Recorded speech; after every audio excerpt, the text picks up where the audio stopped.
13 องศามือตีนจนแข็งหนาวเกินสบายดีป้าลุงFCทุกท่านยินดีต้อนรับเข้าสู่ช่องป้าจอยเด้อ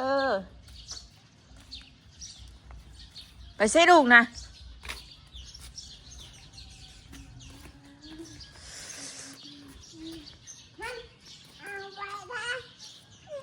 ฮะไปใส่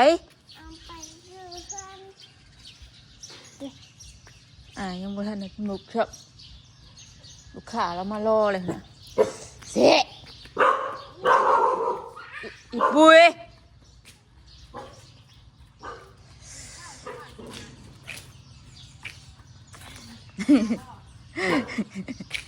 หนาวยังไงตามาเห็ดยัง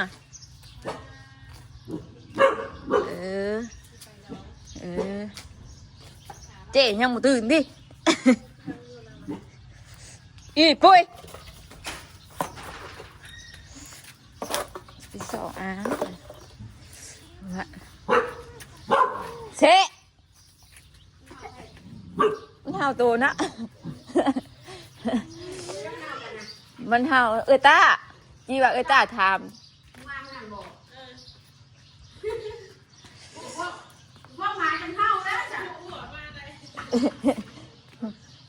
ไปขายประตูให้ตานะวะทางนั้นนะวะ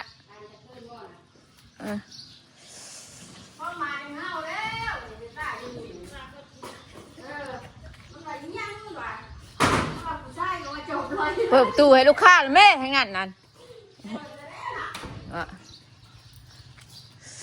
อุ้ยว่องผ่าอันนี้หนาว3 ไร่เหื่อยเพิ่นก็หนึ่งเข่าก็ตื่น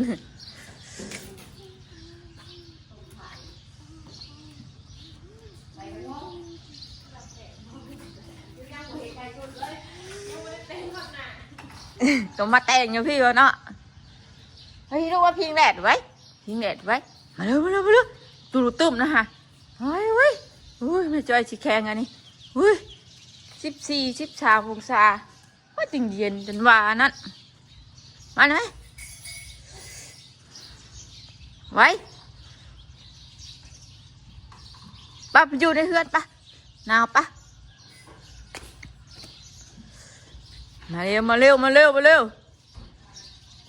ไหมลูก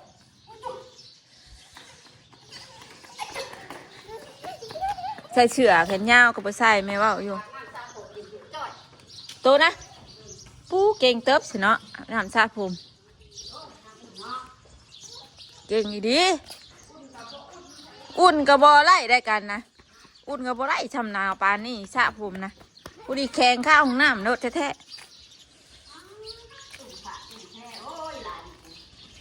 รุดเลยหัน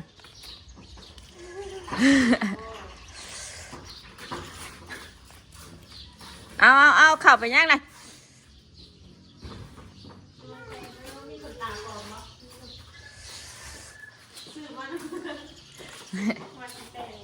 ไม่ตุ้มเห็นไหมไม่ตุ้มเห็นไหม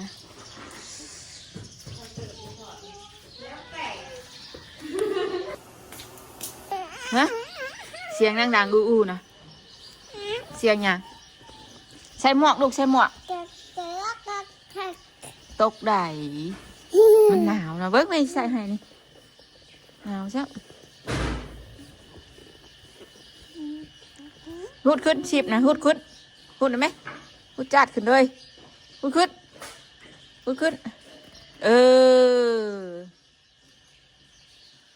แดงบ่หนานะแดงบ่ฮะแดงบ่พลาสติกคอม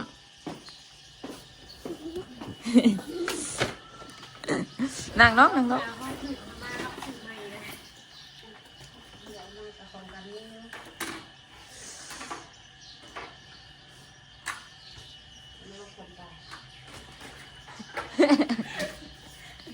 ีเวลาเลยสาวมาเต็งค่ะงานลองมายังมาให้ลูกค้าแล้วหนีบ่ เดี๋ยวอาจจะมีลูกค้าแล้วนะนี่แย่แย่แย่แย่ฮะ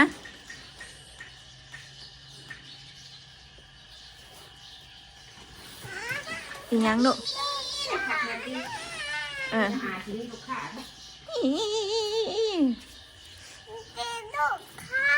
เอ้า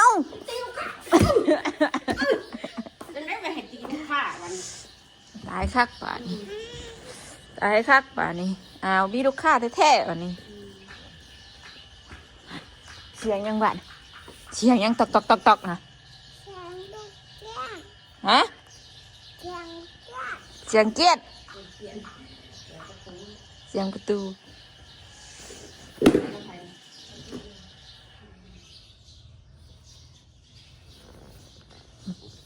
บ้านน่ะจะเป็นลูกใครฮะก็เห็ดขี้ไร่แท้ฮะ เชื่อหนาว่าโบติหนาวพุ่นว่ะ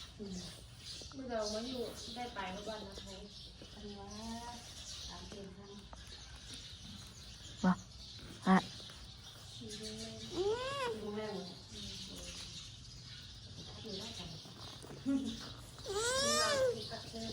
เฮ้อมาบ้านเมืองเด้อปากแม่เป็นคอนเด้อใช่ก็บ่เป็น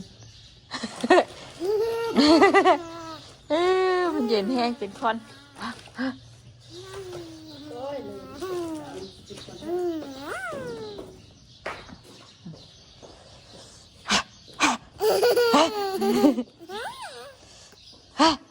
ตำบวยไข่อาท้องเฮ็ดโดแสบใส่วีวีแสบคือว่ายาแล้วไปกินยาแล้วมาอาท้องมันเลี่ยนมันแสบกระเพาะมันตำเบี่ยงมากระแตบเจ็บปวดคืนเอ้ยนางน้องแม่ตกนะค่ะตกตุยอันค่ะนางน้องไปตามมือแหละตามมือแล้วน้องชาผมไหมนี่ชาบ่ผมนี่ชาบ่ชาบ่หนาวบ่จะช่วยกันเนาะมันชาเนาะมันหนาวตอนเช้าเนาะ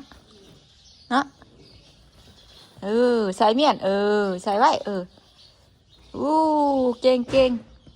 ใส่หมวกครบเสือยังเสือบูบูอ่ะนี่เอาใส่นี่ก็เอากลัวมีอยู่เสือตลาดมือไปก็พอบุญเรียบร้อยมือสั่นเลยมันหนาวเลยกูไม่ได้จะตีตลอดบอกตีด้วยอะไรคลิปแม่ยังแดงเมื่อวานนี่นะจะเอาทิ้งหน่อยก็ตีกันไม่จ้ากว่าอะไรจู่ๆแม่ปลุกไปพาไปปลุกหลาตีไว้ข้าไปเจ้า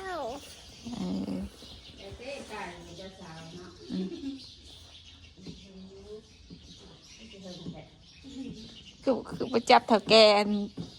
เดียดโดดเต้เถาแกจีนก็จับลายได้เหรอเถาแกจีนบ่นี่นะเอาแล้วก็เอาอันนี้นะดอกมือเนาะ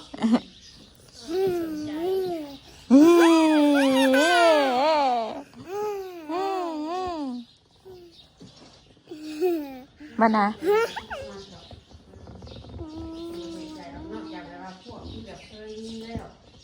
มานะ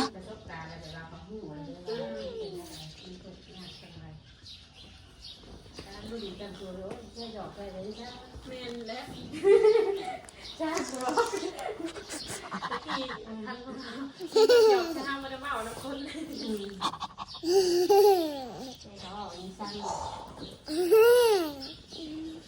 หนาววะ เห็นบ่เย็นจ้อยๆนะให้อาแต่งหน้าเอาบ่เอาบ่ฮะแต่งบ่เจ้ากะตีนดำเถอะตีนดำหน้าขาวเฮ้ยบ่าวคือมักแนมนั่นนี่ไปว่าจะเพิ่นงามบ่แนมเตาหัวเราะยังลูก เอาแม่เฮ็ดสิแม่ตอกเกิบเขา แล้วถึงอะไร ถือกวดอันใหญ่อยู่กะเว้าไปเจ็บเด้อโดยโดย ก็ผมมาเนี่ย น่าได้ตัวละห้องเอาบาดเอ้ยหานคือบ่ค้านจ้ะบาดลอยเลยบาดเอ้ยโนไปซะบัดมัวบัดโนบาดมานะลอยไหมล่ะบอกอายุเจ้าเป็นลูกไผเจ้าเก่งมาบอกอายุจะอยู่ปะเจ้าเป็นลูกใครฮะหลงทางบ่จักทางมาค่ะจูนจับไปนะบอกอาดูอยู่ใช่ดูจะอยู่บ้านยังฮะบ้านยังดิเมื่อคืนนี้คือเบาได้อยู่นี่มาเด้อ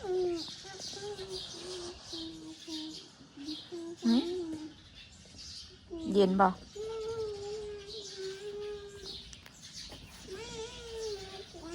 เบิ่งไว้ใส่หมวกฮะ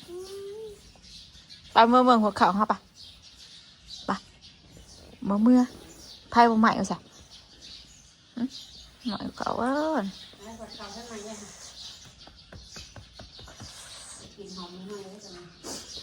ลงมาแล้วลงมาดิลงมาได้ว่าเบิ่งโดมปองเด้อ เส้นปลายว่านี่ มึงลำปองเด้อเสียนหก19อ่ะตอนซื้อแต่หึงนักกันนะอยู่ไทยน่ะ300ใช่ไหมมันปากมันเนี่ยนะครับปากเขาซุ่มนะ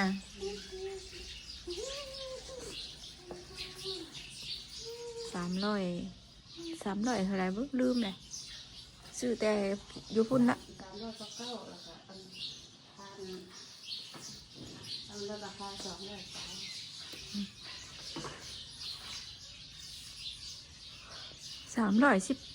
319 บาทบ่ดื้อยังไงดื้อเหมือนกันนะซื้อตอนนะ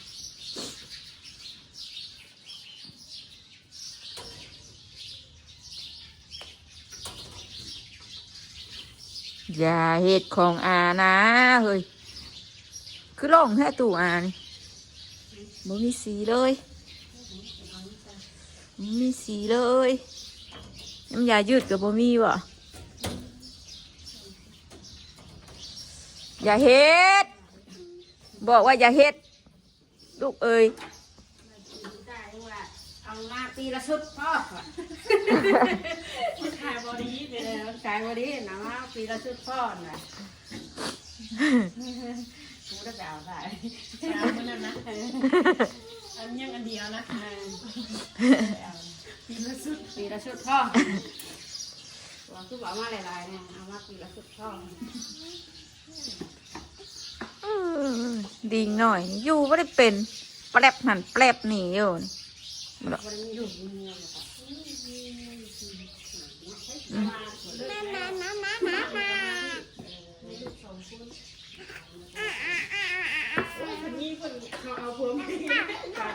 แต่เหิงไงติ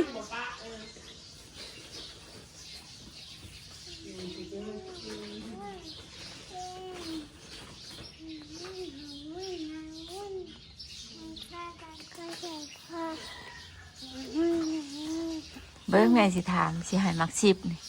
อีหล่าเป็นลูกไผแม่ยังฮะแม่มี จะอยู่บ้านไหนเมืองยังแขงยัง หมักซิบ แม่จอยปั๊บหมักซิบให้เลยเอาว่าหมักซิบถับเพิ่นระบายสีงามแม่เขียนหมักซิบให้ว่าแม่เฮ็ดหยังมันเปื้อนมาอ้าวว่ะ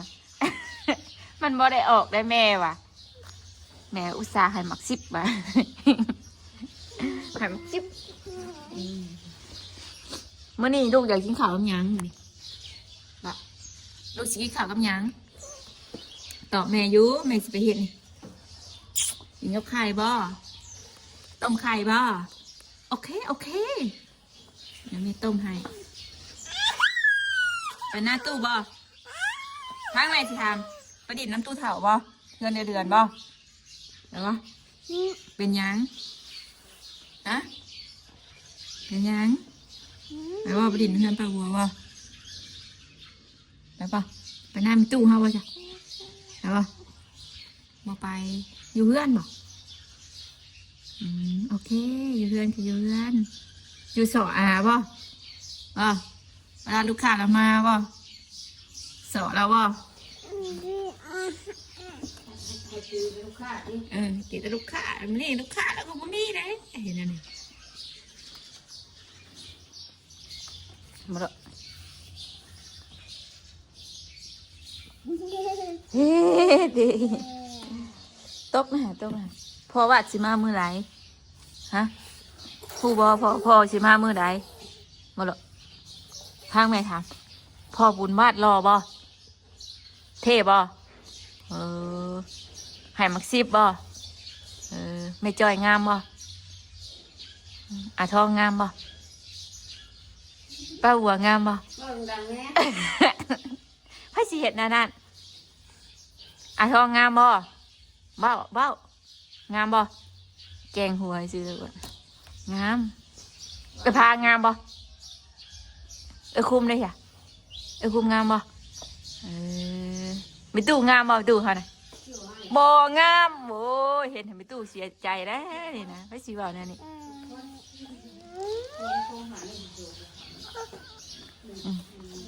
มัสนางามบ่มัสนาขี้ได้ยากนี่งามแม่ลืมเลยนี่บางคนงามอยู่นี่นะมัสนางามทำไรนะว่า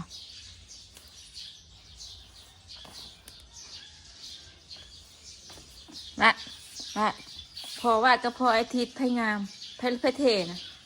ฮะว่าพอไพ่งามบ่ปะบ่ให้ปะจะไม่ซีถามคู่กันบ่ให้ปะ ตอบยากบ่ ยันเราเสียใจบ่ยันไพ่เสียใจฮะ มาหน่อยเฮ้ยแม่จอยกับอาทองไพ่งามบ่ให้ปากอีกถามกูกัน ปากที่บอกไพ่งามยกมือขึ้นยุคนไหนสี่ไปรู้ไอ้ตากับอาทองไพ่งามบ่ให้ว่า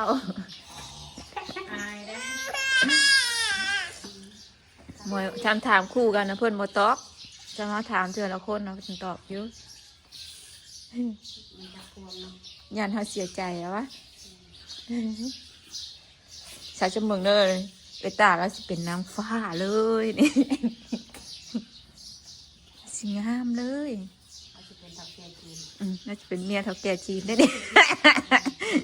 เจ๊เท่าแก่จีนได้นี่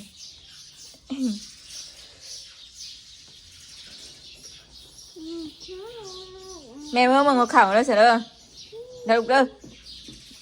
บอกเมื่อบ่แม่เมื่อมึงก็รู้สึกยังไพ่ใหม่เด้อเดี๋ยวลูกเด้อจะอยู่ในถาแล้วเสร็จเด้อโอเคไปดีกันไปดีงามก่อนแม่สิเมื่อเอาไข่มาให้นี่ไปดีคือพอเอาเกิบใช้เกิบลูกขนาดเกิบลูกนะต้องใส่เกิบเด้อเหยียบตัวนอนเด้อขนาดเกิบไม่จอยก็อยู่พี่กิ่ง1 โครอยู่น่ะไปสานอปลาลุงไปจอยก็สิขอจบคลิปเพียงสนี้ก่อนบรรยากาศตอนเช้าหนาวพี่น้องเลยหนาวเย็น13 องศาพี่น้องเลยเนาะ ร้อยแล้วมาชิอยูน้ำอายจ้ะไปๆน้องพี่น้องคลิปนี้ไปจอยกับสิขอจบเพียงสักนิดก่อนเด้อขอบบุญขอบคุณหลายๆป้าดุงที่เขามารับชมเนาะนี่ก็ไปแล้วกล่าวคำว่าสบายดี